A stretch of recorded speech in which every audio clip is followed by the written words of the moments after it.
Hey, how are you doing?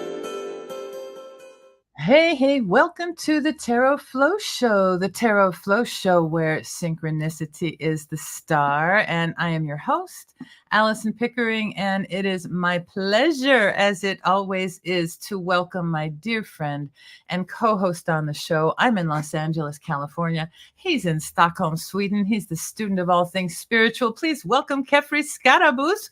Welcome, Kefri. How you doing? Hi, Alison. I'm fine as usual. It's fine to be here. It's nice to have you here as always on a lovely Scandinavian evening, and it's about noon here. And not far from you is our special guest today. She's so adorable, and we had a chance to meet her briefly this morning, and we'll be meeting some more with her now. She is from Lithuania. She is a seeker of miracles and modalities. She found us online because I've seen her across the screen in some classes that we have taken and some interests that we have in common. She's a marketing and a business coach, and she joins us today all the way from Lithuania. And please welcome EDITA MOCKUTE. Thank you, EDITA, for joining us today. Yay. Hi, guys. Hi. How are you Excited to be here. So I say today, but it looks like it's evening time where you are. How is it going? It's good. It's good. It's been an interesting day, and let's see what it has for me now. Yes, exactly. Let's hope it's an interesting evening with the card play, because my understanding is this is your first time with tarot. Is that right? That's it. Yeah. Wow. So tell us a little bit about yourself, the work you do, or the life you lead, whatever you want to share with us. And then we'll talk a little bit about tarot before we dive in. So tell us, what do you want to share about your life? Yeah. So I am an entrepreneur, a mom to one daughter.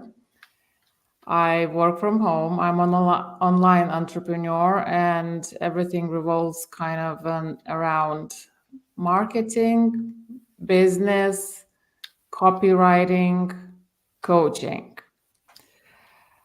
And I guess, why am I here? I guess that's the question. So, well, it's a long story, but basically what happened pretty recently. So it's been a journey, I guess, but something clicked relatively recently. So I had been always passionate about who you need to be in order to create success as an entrepreneur. You know, as somebody says, you know, like if you want to spiritually grow, you know, become an entrepreneur, start your own business. It's true. They say the greatest personal development program is a business, right? That's it, right? So, however, something clicked in a weird way, something that I had in my personal life for quite a while, but for whatever reason, it was not integrating on the same level in my business. It started integrating, I'd say maybe last February or something like that. So basically the whole thing became one, and all the spiritual thing was brought into my business, and I kind of realized that, okay, so becoming the person who can do the thing is not even something that this mainstream personal development does. And you know that it's people are trying to convince themselves to become the person. It's actually deeper than that. So right, so when that clicked, I'm throwing myself to all sorts of things, and basically well, obviously the meditation kind of thing, but then all sorts of other things. And here I am trying yet another thing.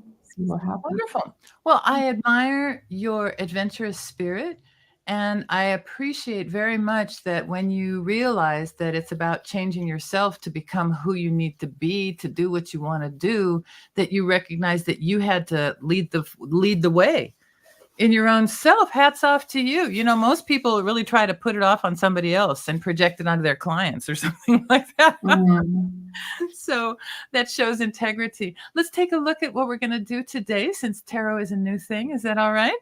And so hats off to you and much respect for your professional integrity, because that shows that you really want to, as they say, walk the talk. So, Edita, thank you for joining us today. We appreciate you. What we're going to do in our little flow today is continue to get to know you a little bit. And we're going to also unpack a random focus card among the 22 of the major arcana. And then we're going to do a reading, which, as always, is for your consideration. And especially because this is your first one, you're probably going to be like, well, I'm just going to sit here and experience this. And that's completely legit and natural to just be like, what's going on? Because that's the way it is. And that's actually what makes it rather intriguing for me. Kefri, I don't know if this is one of the things that keeps you coming back to tarot, but it's always a surprise. And it's like they have a little life of their own. And it's rather intriguing. And so for your consideration will be whatever these little cardies say for us today. Anybody who is watching, welcome to the show. And we have upcoming offers, events, and travel, and good stuff coming at AlisonPickering.com. So do check that out. So let's see what's happening here. Our first thing is we're going to have you choose a number between 1 and 22. Why 22? Because there's 22 of these major arcana. The tarot deck is made up of 22 what are called majors, which are kind of soul journey cards. And the journeyer is this Fool. And then we also have 56 minor cards that we'll look at in a moment. Let's take a quick look. This Fool character, he's not a person, by the way. It's not a he, not a she, not a they. It's a they because that's a convenient pronoun, perhaps. But this is basically spirit into manifestation. It's before anybody has a life, perhaps. And our little instinctive animal body, our little reptile brain is pretty fearful and is like, no, don't do the new thing. Don't do the new thing. But the spirit wants to do the new thing. You took the leap into coaching, and then you realized that you were going to have to take a leap into your self-identity in order to be an effective coach. And that's what this Fool does. And that's a very slangy thing in California to say, this fool. There's even a show called This Fool. That's what this Fool does. And he is jumping to see what is going to be his next adventure. And I'll move us a bit here so we can see the first row. The first row of our major arcana is like what we come into this life with. We have a masculine and a feminine polarity. We have some physical parents, whether we knew them or not. We may have had the teacher figure who's like that red-robed Hierophant figure. We have friendships and relationships in that lover's figure. We have travel or movement beyond our household in that Chariot card. That takes us to that middle row, which is like the lessons of being an adult. Passions with that Strength card, solitude and path with the Hermit, luck and other people's, lives that we interact with the Wheel of Fortune, law with Justice, timing and sacrifice with the Hanged Man, death, stuff comes through. That's not necessarily physical death. It's just big changes. Like if a hurricane comes through, you can't stop the hurricane. You just have to deal with it. And the way we deal with it is that, Temperance card. How do you learn your lessons? How do you achieve balance? And then I'm going to pull us off screen to look at this bottom row. The Devil card represents, and so this bottom row is like states of consciousness. We could be very power and materialistic oriented with the Devil, not acknowledging anything else. And then usually something else will come in and remind us that it's there. That's the Tower card. Then we have to figure out, well, who are we? After all, with the Star card. And that process is a Moon card. That's very emotional. It can lead to a liberation like the Sun card. It also leads to a new awakening like that Judgment card, and then a portal to a new a new beginning, a new ending, a new cycle around in that Fool card again, taking another trip around this. And so now, may I ask you to choose, because I have the cards here, I have those 22 here. Would you mind giving me a number between 1 and 22, and we'll pick that one, and we will. Yeah, something immediately came up. It's number 7. Number 7. 1, 2, 3, 4, 5, 6, and 7, which is the Emperor card. Let's go ahead and show that Emperor card, please. There we go. So as we look at our Emperor, we can see that there's a lot of red. And red is definitely symbolizing Mars, the planet Mars, and the sun, but especially Mars, the energizing masculine planet of outward moving yang, warlike energy. And it's a different energy than a Venus energy, for example. It's certainly different from a moon energy. Mars energy is very directive, and the Emperor is very directive. He is also the symbol of structure. He is the father of structure, shall we say, and whereas the Empress, the mother, is the mother of all substance, the Emperor then is the structure into which that substance will be formed. And you can see that all over the throne is Aries the ram. Aries is about pushing through and about initiation of action. It's the first zodiac sign with the spring, with the plants and things springing in. It's my sign. It's my zodiac sign. And you're in Aries. Okay, beautiful. I love when these synchronicities come up. And so this idea of beginning and cardinality is very important to the Aries. And notice that even though the Aries king or the Emperor here, she has the globe in the one hand, the scepter in the other hand. So all of the rulership is expressed. And then you have, I don't know if you can notice the eyes of this Emperor. The eyes are looking to the side a bit. And what that is it's representative of where the Emperor is in his pathways on the tree of life, is that he looks to the females. He looks to the feminine energy of the High Priestess and the Empress, but the High Priestess in the configuration on the Kabbalah, to ensure that he is balanced, to ensure that there is wisdom within the rulership. And he's in this very luxurious robe, but underneath he's armored. So he's ready. And so perhaps this card represents that idea of both rulership and readiness and authority and warlikeness, but with the infusion of wisdom and the feminine understanding. But this is not a cushy throne. It's up high.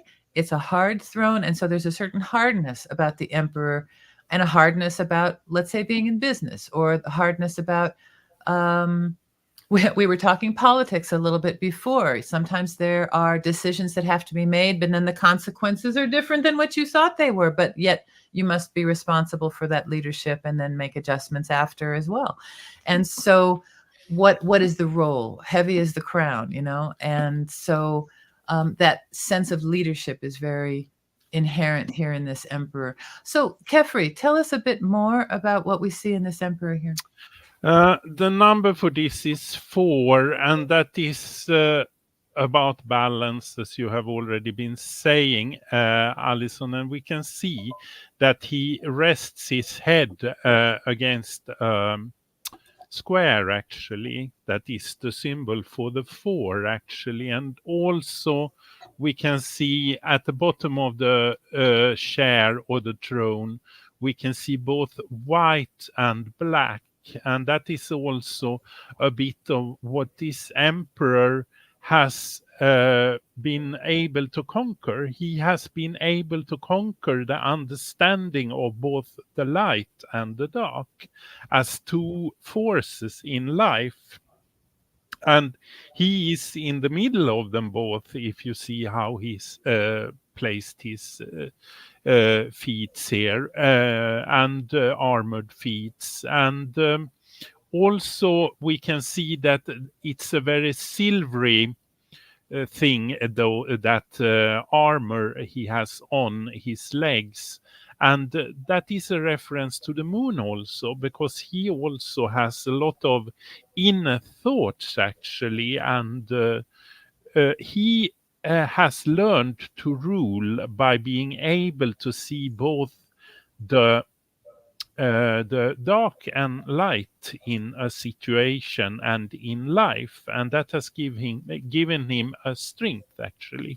And also there is a lot of orange behind him, and that is a reference to in the tree of life to the Sephira of Hod, that is connected to the planet of Mercury, and that is about communication and logic, because he also needs both to be able to understand a situation, and he also needs to communicate things about it. And you can also see a small stream here of water behind him, and that is actually a symbol for he needs also some feelings actually, and to be in contact with that, but that is very little, because that would take overhand if it was too much, because he is about ruling, and when he rules he needs to use discernment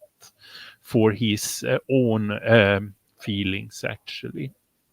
And also there is a symbol hidden in this card connected to the Hebrew letter that is connected to the card, and what is hidden here is a window, because this emperor is able to look out of a window, but he doesn't need to belong to what's on the other side, but he can look at it and understand it and use it as a sort of a model for his own decisions. So that is a bit about this card. Thank you. So you can see, EDITA, that we can go on and on and on because these cards have so many little things drawn into them, and we can extrapolate from them and all that. But honestly, one other thing, or not one other thing, but another aspect of these cards is that they just kind of give a holistic impression. I mean, I could look at this and I could say grandpa, I could say boss man. What are some things that come to mind for you? Are there just some immediate impressions that come to you as just kind of holistic? Well, question, I guess. So does this represent what is, or This is not the reading for you per se, and I should have clarified that. This is basically just our taking a look at a tarot card, at one of the major tarot cards, just to show how rich in symbolism it can be. And by chance, it came up as your sun sign. And so not only are we describing one particular tarot card as a little tour right now, but we're also looking into some of the aspects perhaps that reflect in your character, or that reflect in some of the priorities that you feel in your life. And this is just an exercise to show that one card can contain quite a lot. When I was first reading tarot, when I would see this Emperor card, it was kind of like it would represent maybe the influence of my father or my boss at my job. It would be the paycheck. At various times in life, it might represent different things. But as you say, we have to become who we want to be in terms of in order to do what we want to do, we have to be who we must be. Right. Perhaps as a business person, one must become quite clearly the emperor in order to be decisive, or perhaps that is the quality of leadership that you already possess as you fill in the rest of the aspects of your character in this learning journey. One could go about thinking about it in lots of different ways. And that's perhaps the joy of interpretation versus a literal, kind of meaning. Tell me, you were going to say something else. Let's hear. No, yeah. I mean, it's funny that it's all about structure, and well, yeah, I'm still unpacking. I'm not sure if I've been innately a structured person, but I am known for logic. But the thing, what clicked for me brought it into my awareness that, and that's what I want for my clients as a coach as well, and for me to start with, of course, that the logical part of me and the masculine part of me was overruling. And now I need to look into what I want to look into. And I'm like, it's been always here anyway, but it's just like because of the programming and societal conditioning and all sorts of other things, and the way the entrepreneurship industry works as well, grind, hustle, hustle, hustle, strategies, methods, and frameworks. And that's the way I was validating myself based on how much of many of those strategies I knew. And apparently it's right. And it wasn't enough. And what I realized was that the so-called confidence is based on this external validation that's not what I needed. I needed to feel self-worth, and it had nothing to do with how much I knew. I knew a lot already, and I've achieved things in life, and I wasn't helping, so so now I'm embracing flow and intuition and those kind of things. So, right. Okay. Well, now you can see the power of a card to kind of tap into aspects of your consciousness. And let me give you a big compliment that it is not your average everyday person who can come to that kind of a conclusion. And so it's wonderful to recognize that perhaps an inherent aspect of you that has been strong, that Aries aspect, that Emperor aspect, that aspect of your personality, which is quite masculine and is so externally validated, like you say, can't survive on its own. It must be informed by the feminine aspects, or it's just going to be a shell, and a shell that's not even representing who you are. It's just kind of an aspect of you, not the full you. And so, because the full you is quite full and not just this one archetype, but very insightful to recognize that what is externally validated for business is not going to sustain it over the long term for yourself in terms of long-term survivability. So wonderful. And that's just us looking at a card. That isn't really the reading that we're doing. Right now, we're going to do the reading. Let's take a look at what that's going to look like. We had a little chance to take a look at that when we were meeting each other before we started the show. We're going to quickly look at the minor arcana, which are the other half. So there are 78 cards. 22 of them are these majors that we looked at, where we found the Emperor card for you at number 7. And then the other 56 now are in 4 different suits. And so we have the suit of the Wands, which is related to fire and intuition and ideas and that kind of sparkiness, the intuitiveness, that feminine intuition that you had mentioned before.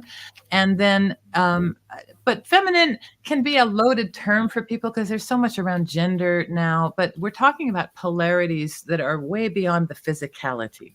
These are kind of magnetic polarities. And in any case, we're dealing with elements here: fire in the Wands, the spark of an idea and intuition. If that idea is going to go anywhere, you have to care about it, right? And so that's the suit of the Cups. Looking at the Knight, you can see that sense of quest and purpose, that emotional care and love for what the purpose is, what's driving that Knight.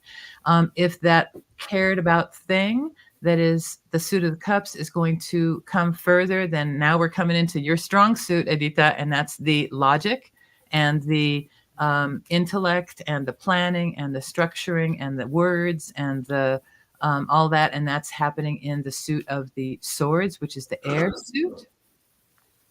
Sometimes it's considered a fire sign. Some people consider the wands to be air and the swords to be fire. You're a fire sign. You're a real swordsy girl. And so it's possible that that would be an attribution for you.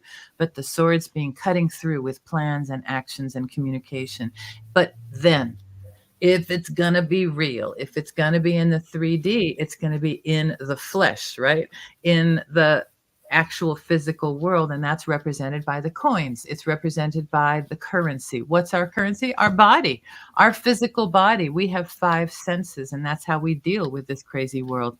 And the medium is time, because it takes time for us to be born. It takes time for us to digest our dinner. It takes time for, everything takes time. And so you're raising a child, it takes time. And so that is represented by that Knight of Pentacles, his horse isn't even moving because he has to guard the field. And so things slow down when they come into the physical, and they take time. And so that's the suit of the Pentacles. Let's take a quick look at the 1 through 10 on the left, and then the court cards on the right, where we can see lots of symbols of fire here in the wands. And then we have the cups, which is that suit of feeling and emotions and water. Lots of water symbols in the court cards. And then in the swords, that air suit, you can see this can be a difficult suit because it's not a lot of emotion. It's just kind of, just the facts, or just the words. That can be rather cutting. But you need to be, when you need to carry it out, you need to carry it out. Sometimes you can't be so soft, and so this suit reflects that necessity. Looking at the air signs in the air symbols in those court cards. And then we can see the earth symbols and signs in the suit of the Pentacles. So that takes us to our reading, Edita, where we're going to be now shuffling the cards and throwing them into this little configuration. That's what Kefri's going to be doing. You can see he's been shuffling the cards this whole time. And on the top middle, you can see that we're going to have a card to represent you as what's going on, what's happening with Edita right now. And then on the bottom, we're going to look at a timeline. What happened first, then what, then what? Maybe that's anchored now. Maybe it already happened. We'll see what happens. And then there's advice at the top left, what you should probably not do. And advice at the top right, what's a better idea. And then towards the end, we'll pick a 7th card to give us some perspective overall and some more things to consider. And that's what this reading will look like. What questions might you have? No questions at the moment. Okay. Well, I'm going to hand off. Yeah, I'm going to hand off to Kefri to lead us through this the shuffle and deal. Yeah. And Edita, I am shuffling, as you can see, and you say stop where you want the stop to be. Okay. Stop. There. And cutting, do you want to cut the deck, and how many times do you want to cut it? How many? Sorry, say again. How many times do you want to cut the deck? How many times to cut the deck? 4. 4. Thank you. 1, 2, 3, and 4. And now we are ready to look at your subject card, and it is the Judgment card. Then we go down here and look at the past card, and it's the Knight of Swords. And we go here and look at the present card, and it is the 8 of Cups. And then we go here and look at the future card, and it is the 5 of Pentacles. And then we go up here and look at the cautionary card, what is not advised to do, and it is the Justice card. And we go here finally and look at what is advised to do. And that is the 5 of Cups. So there we have the reading. Okay. So Kefri had mentioned before that each of the major arcana has a Hebrew letter that is attached to it, or that corresponds to it. And so that's what he's probably going to be looking up right now and decoding for us. So we'll have a couple of words to accompany this. Kefri, would you mind putting up that judgment card? Let's take a look. Yeah, of course. So Edita, you brought up a process in the reading, and I wonder if this is referring to that, but I'm just going to go ahead and read this. You know, I offered to help you focus it, and then we just threw the cards and didn't ask you. So, we're getting what we're getting right here. But I wonder if it's referring to that process. So basically what we're seeing here is the idea that you're in the middle of a redefinition. You are redefining yourself. You are awakening. You're recognizing that what you're really doing is something different than what you thought you were doing. And it's actually rather spiritual work, and you are being called to lead people. It's a big responsibility. And you're like, oh shit, if this is what I'm doing, then I better kind of get myself into shape. I must say that that's a responsible viewpoint. Okay. So firstly, so bless you for doing that. But it means that you're constantly having to reevaluate. It's like, oh man, I just thought about this, and now I have to think about it differently. And it's kind of like maybe you remember in the old train stations when they would, or in the airport when it would change something, and you have a changed kind of fundamental notion. Everything has to change with that change in time. Everything has to be reevaluated. And so with this new awakening that you experienced, or with this experience that you went through that was such a big wake-up call for you, it required you to kind of reevaluate everything and rethink and redo this. And because you are because you are quite the Aries, let's look at what that looked like. And let's look at that Knight of Swords figure, please, Kefri.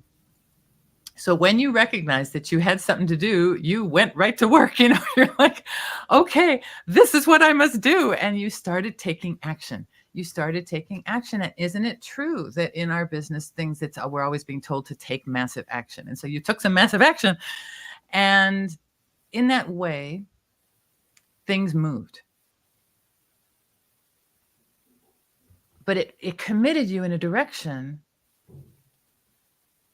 that you had to then think, well, wait a minute. I don't know that that's the actual direction I want to go in. And so there's this sense, as we see this Knight of Swords, he's going in one direction with a huge amount of energy. But then they recognized that particular direction didn't have enough emotional satisfaction. And so whatever direction you are pursuing so strongly has recently been up for reevaluation, shall we say. Kefri, would you show that 8 of Cups, please? Yeah.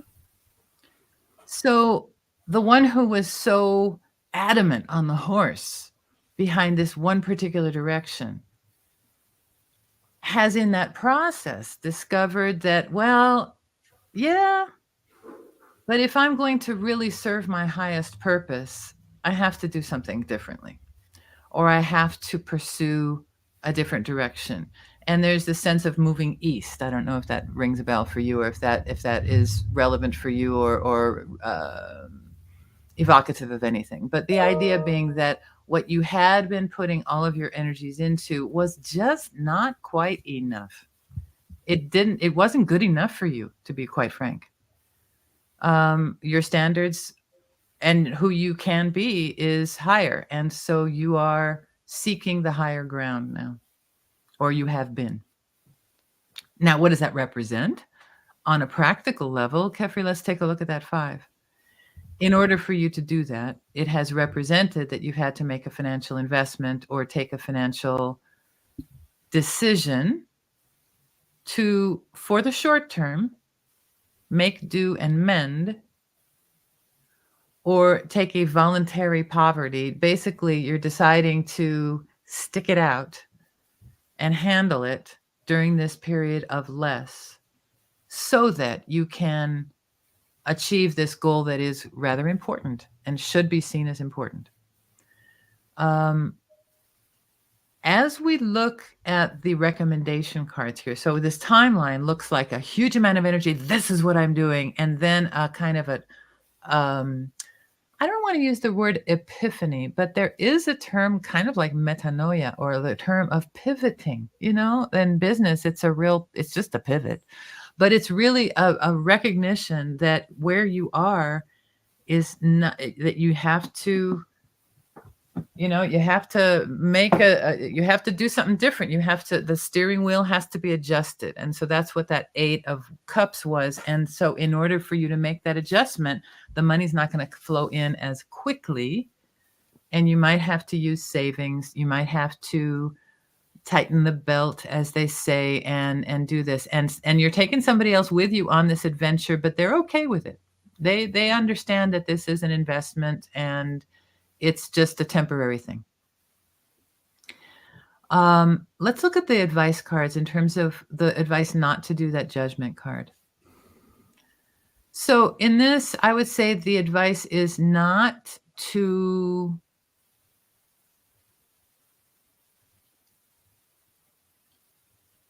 think you understand everything yet. There is still a lot to learn, and I don't think you should lock it down with contracts yet. It's like, let the terms determine themselves before you bring down the sword. Feel it out first. There's something that is not yet, it's not yet balanced, so you can't yet make the determination. The Justice is the most balanced card in the deck. It is the anchor pivot point of all the major arcana in that 11 place. 11 of 22 is at that halfway point. And this is recommending that you not sit in that place of judgment quite yet, but rather that you go through the emotional process. So let's look at that 5, and let's notice that there are 2 5s. One is the 5 in the future, and the other 5 is your recommendation. And so if you are feeling right now a financial imbalance and an emotional imbalance and a little bit of backward-looking regret, perhaps regret at what that night, that run that night made. Maybe you're having some regrets over the money you spent or the work you did or the I don't know what in that kind of thing, but don't worry about that right now. Those cups are spilled and that lesson is learned. That lesson was a lesson of both life and death. It was a lesson of both war and peace. I'm looking at the red and green. And notice that the red and green are the colors of that justice figure. Let's look at that justice figure real quickly. Okay, so here's what I'm thinking. You had some kind of a legal setback, some kind of a thing. Somebody, maybe they took something from you. There's something where legally maybe you could chase after it. You lost something, and maybe you really want to get redress. You want to get paid off. You want to get some balancing of what that was, that loss. Maybe you spent a bunch of money and now you got to make a bunch of money because you got to feel balanced. And just let it sit for a while, spilled. Let's look back at that 5 again, please, Kefri. So the advice here is be okay with what has happened and be ready to turn around. Recognize that what's done is done. And now it's time to turn around. Because when you turn around, you will see the 2 people who are left, who are in that bottom 5 of Pentacles card walking together. You will also see what is left to you, all the wonderful resources that you still have available at your disposal. You will see the collaboration opportunities that are available to you. You will see the bridge over to where you can reconquer your castle and come back to yourself. so to speak. But I think that it would be a mistake at this point to chase that out of a sense of I've got to make it back, or I've got to get balance, or I've got to get revenge, or I've got to make up for this loss. That is not the motivator that should drive this. What should drive this is a recognition that this has been a process that has been necessary for you. And I honestly don't know, Edita, if there's a possibility that maybe someone in your family or someone in your circle has gone away or passed away, and you're actually dealing with actual physical and emotional grief over the loss of something. This could be a business loss, but it could also be the loss of an important loved one or a relationship. But in any case, the advice is don't try to chase after making that right, or correcting the error, or getting what's yours back, or any kind of an ego-driven kind of, oh, I want to make up for that loss. But rather turn around to the lesson, turn around to the peace and tranquility of what is left for you, turn around and recognize that there is a path for you. You actually are on the path now, and even though it feels like you're a little broke or a little bit under-resourced at the moment, it's okay, because as your emotions turn around, you will begin to recognize the resources that you still have left. But if you concentrate on the resources that are gone, all you're going to feel is what's gone. As you turn around, you're going to recognize your internal resources that you still have in fullness, in those 2 full cups, and you will be able to move forward and conquer your castle and find your true path, which is a little different from that kind of ego-driven yeah thing that knight was chasing before. What you're going to be chasing now, not chasing, what you're going to be in your red cloak in that 8 of cups. Can you show that 8 again, please? Let's look at the fact that all these recommendations are emotionally based. Do you remember saying that you needed to infuse all that logic with the feminine and with the emotion? So that's all the flavor of these cards, is infusing all of that action and all of that justice and judgment and all of that intellectual strength with the willingness to walk the emotional pathway to find your path, your higher road, not somebody else's road, your road. They've helped you define it, but it's your road. They've helped you see it, but it's your road. You spent a few bucks to find out what your road is, but it's okay. It's your road. You're worth it. And whatever the loss is,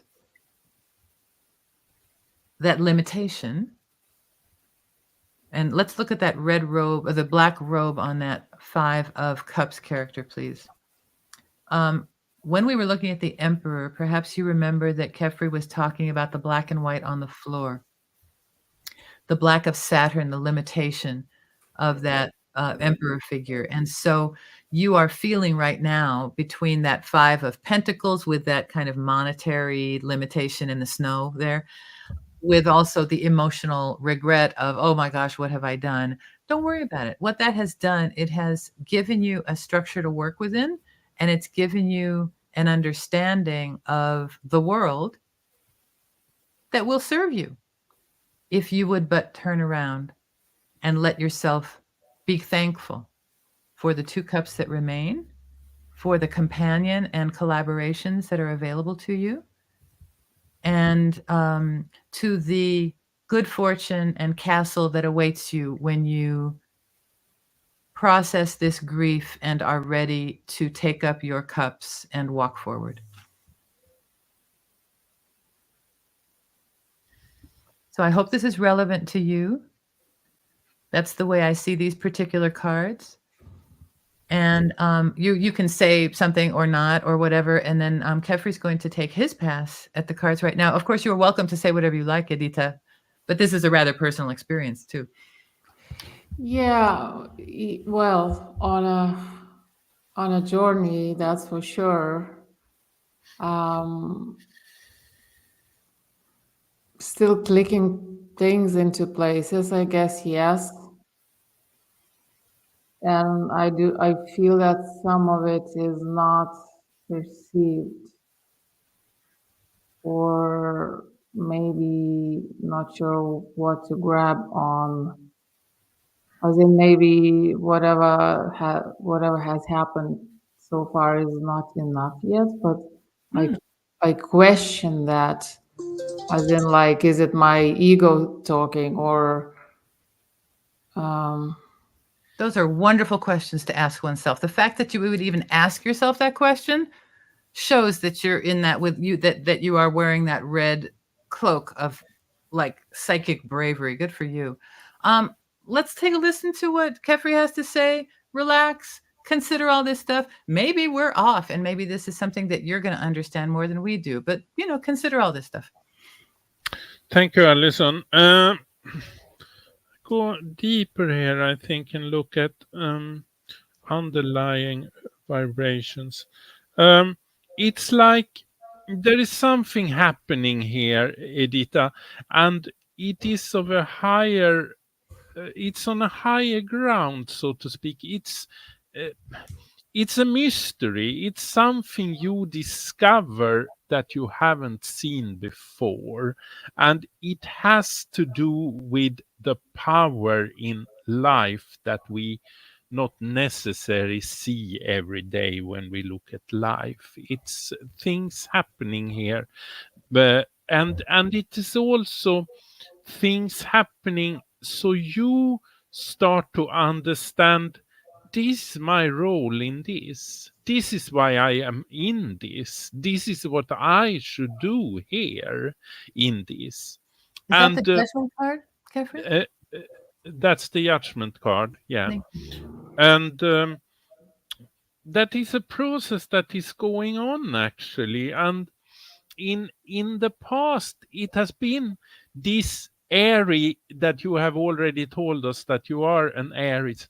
It has been this fiery energy that you want to do things, you want to complete things, you want to, and then for the moment, Alison has also been into this, and it's like for the moment you are searching for a higher ground in things. You start to feel this, that, oh, it's not necessary this, that it needs to be so rushy, and I don't need to battle everything. I can be in it, and perhaps there is something there to discover if I stay for a time and then I start to walk, so to say, and look at the terrain there and see what I find there. And that is an inner work that this is about, I think. And the thing here is that I think that this results in an understanding, a greater understanding for those who you coach and who you consult, and perhaps also that your clientele changes because you find new groups of people that you want to work with and help. And this is about presenting a hope and a light in their situation, actually.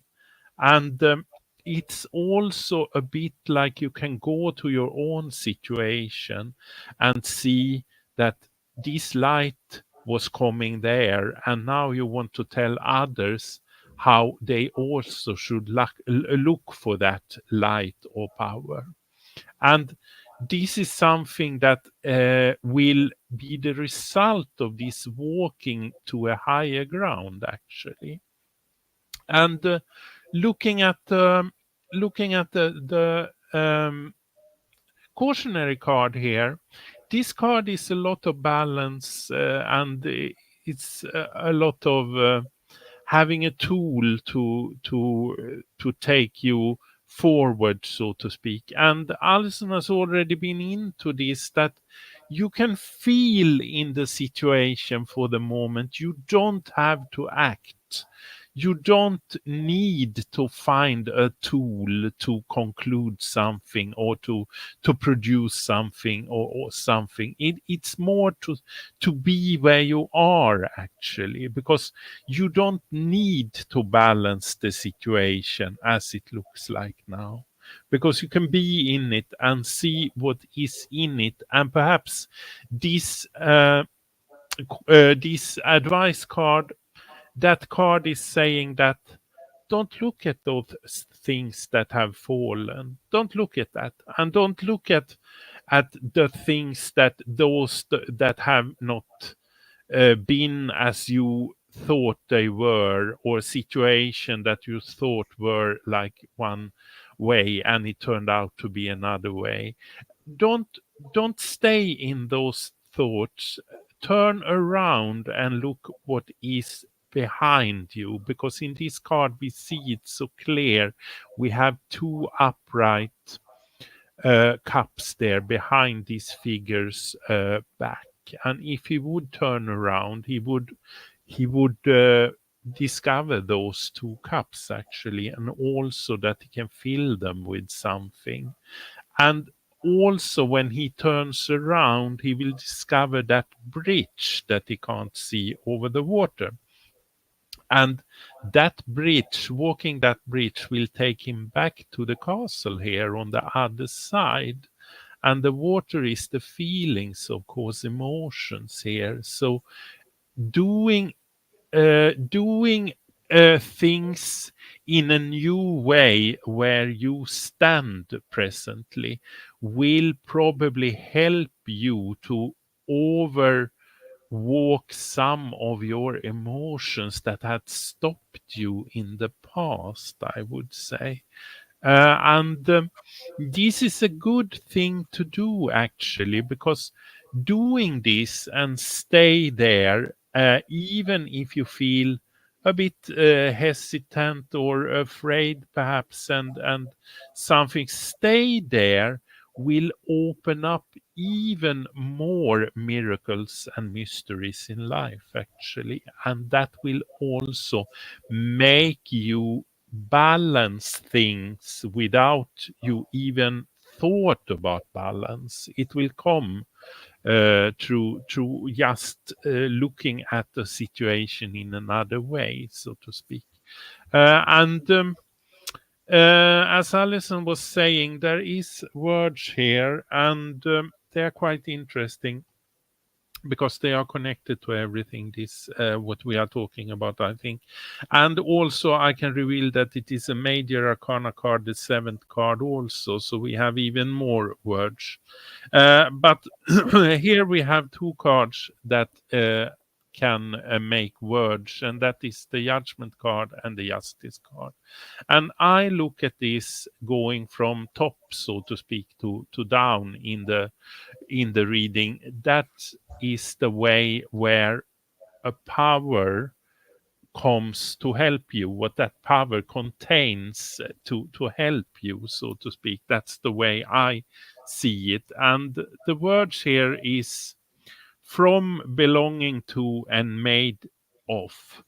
And I think that is a message to you that where are you coming from, and where are you belonging, and what are you made of?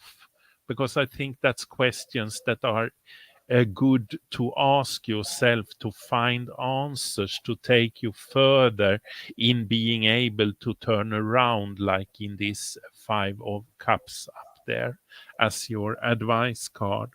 And then I look at it from the other way, from justice to judgment, and that is going up, so to speak, and that is how you want to climb up, so to speak. And here we have a very interesting thing, because the word here is lash, and it's like you look for that tool that can help you to go forward, so to speak. And it's interesting because in the justice card, the secret or the hidden symbol in there is actually a lash, or something that you lash out on something else to get something to happen, actually.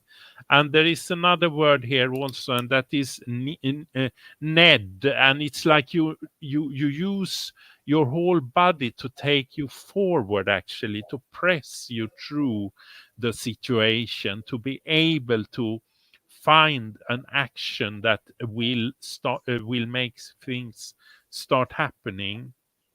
And with that, I will reveal the 7th card, and we can look about that later, but it's the Lover's card. But we can look at the words now, because I think, because here we get 6 words, as we have 3 major arcana now.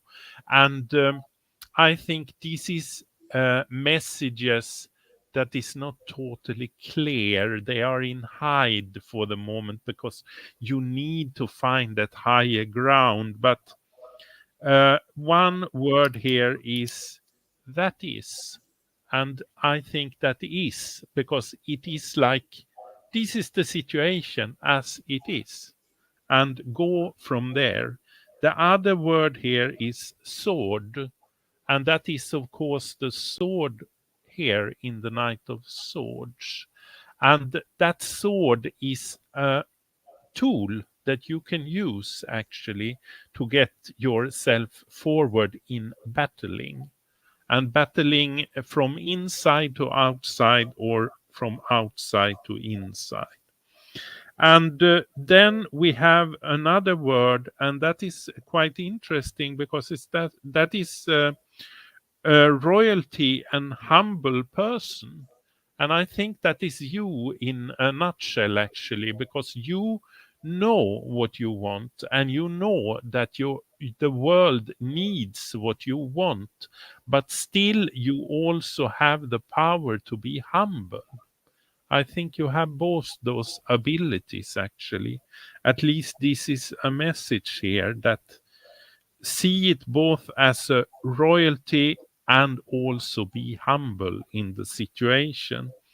Another word here is slip up, and that is like, don't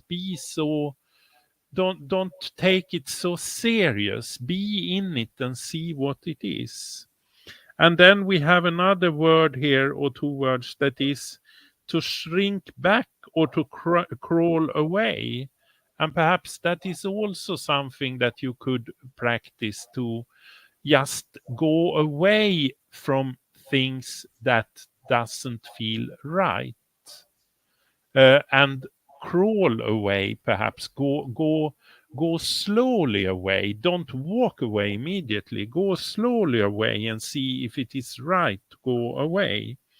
And then we have another word here, and that is to the celestial and positive qualities. And that, I think, has to do with mysteries, and looking in mysteries and esoterical things, and perhaps listen a bit inside, and so what is coming up there. And again, we have this, to finish this, again, we have a repeat of this lash word. So that is the thing that will make things happening here, to lash out, to get a reaction, so to speak.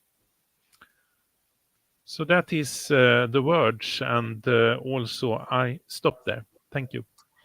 Thank you. Lash also has the meaning, like, for example, if you were going to put cargo on a ship, you would be lashing it down. You would be tying it down with those lashes. And so that idea that it's a tool to secure something, as well.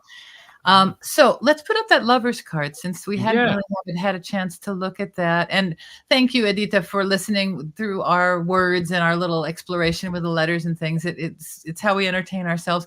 But what it also means is you get a lot of words when you have a lot of major cards in your reading. And so let's also recognize that the proportion in the regular deck is more than 2 to 1 minors to majors, but now we have 3 out of 7, which is more than that, and so we have a greater than average proportion of major cards here, which gives us that, it gives us 3 letters, which is a lot of syllables in Hebrew.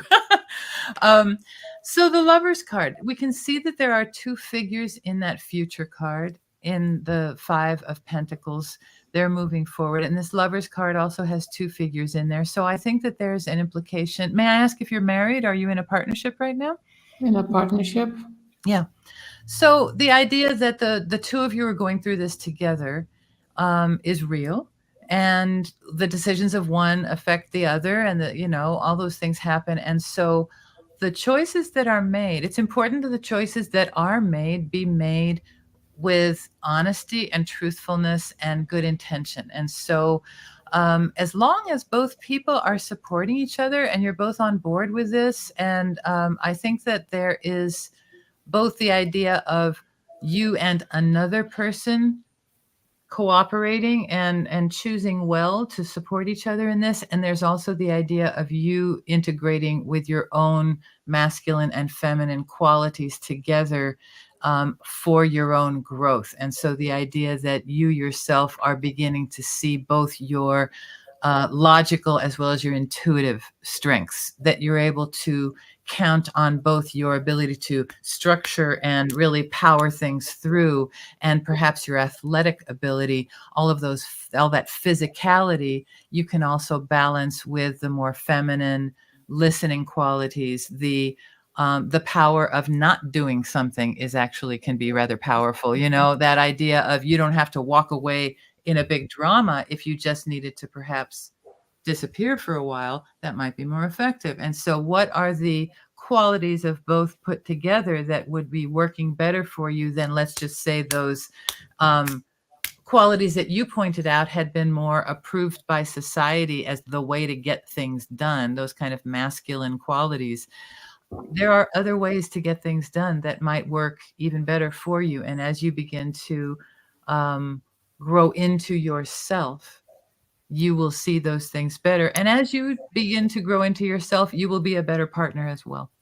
So it will reflect in your partnership. So your self-integration will also reflect well into your partnership, because you'll be able to appreciate them more for what they bring, the differences that they bring, and the perspectives that they bring. And that you can maybe appreciate each other more, rather than experiencing the stress of less resources right now and how much of a difficulty that is. Rather, just accept that that's where you are together right now, and you're going to get through it. And you're going to get through it by learning to be the people you need to be, and you be the person you need to do the things you want to do. All that sloganeering that we talked about in the beginning is now represented in an image. This coming together of multiple aspects of yourself to become larger, to serve this larger purpose. And then let's look at the colors here. I do want to look at the colors of this beautiful purple of the angel. And let's look at that flower of life, Kabbalistic tree of life. So this is just an image of the tree of life. We can put that here so we can see them at the same time. Oh, very good. Thank you. There we have it. So the mix of the man and woman is represented in that mixed sephira that is down on the bottom, which is our world. That's where we are. Everything else is like the ladder back. Some people talk about God as a creator. Other people, this is a less mainstream point of view, talk about us as being emanations of God, that we are not creations, but rather we are sparks of God, that we are aspects of God discovering itself.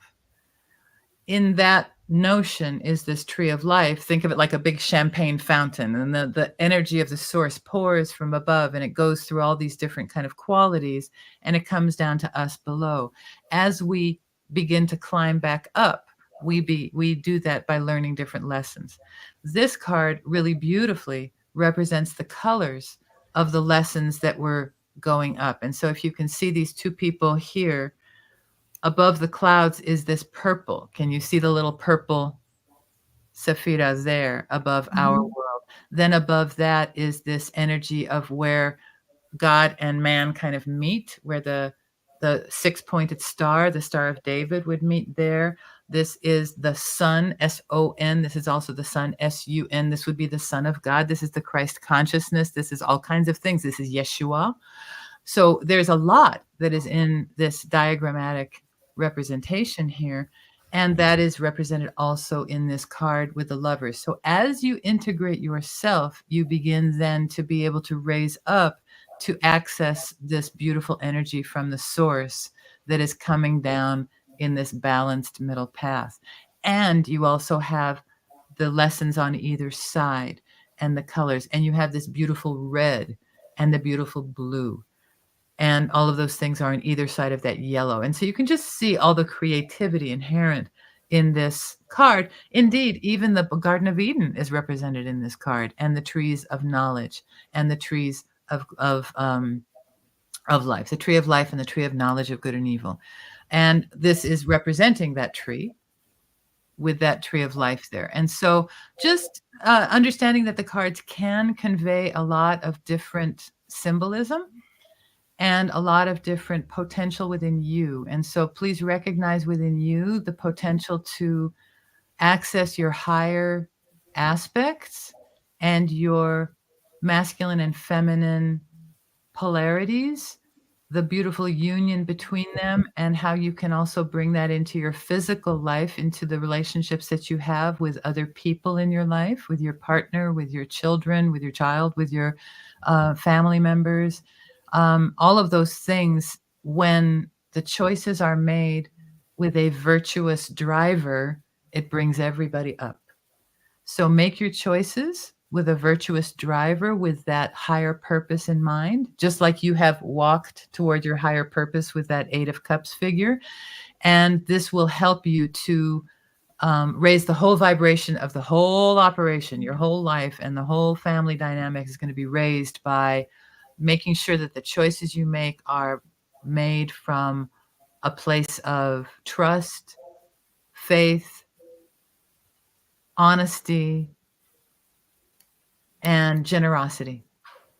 It's possible that the choices that get made get driven from that Five of Cups, or excuse me, the Five of Cups emotional constriction, as well as that Five of Pentacles that we covered up with the Tree of Life.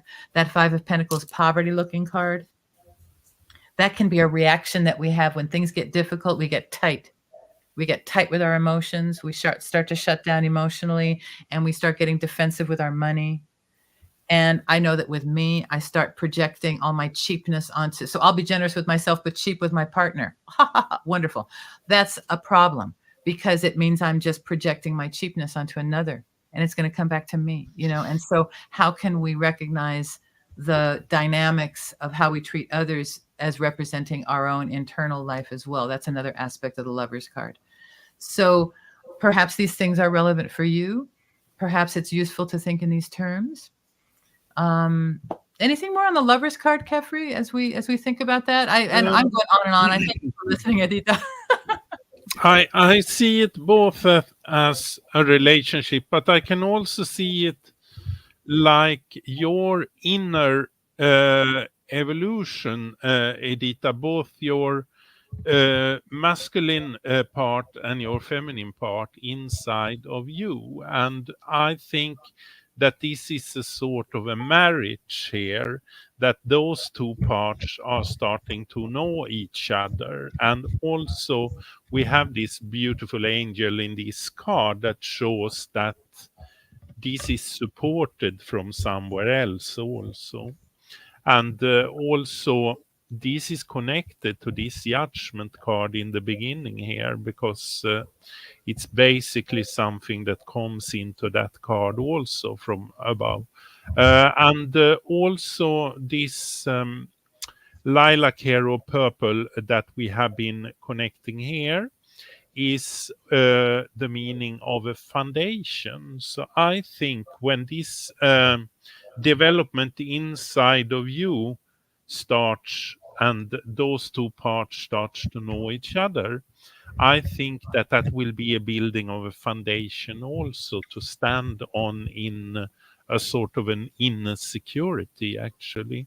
It's a lot of light in this card, as we have been saying, also because it's the sun behind that figure there, the angel figure there. So this, I think that things will happen the more you start to getting your inner masculine and your feminine part to know each other, because I think there will be a lot of revelations of mystical things and synchronicities and so on.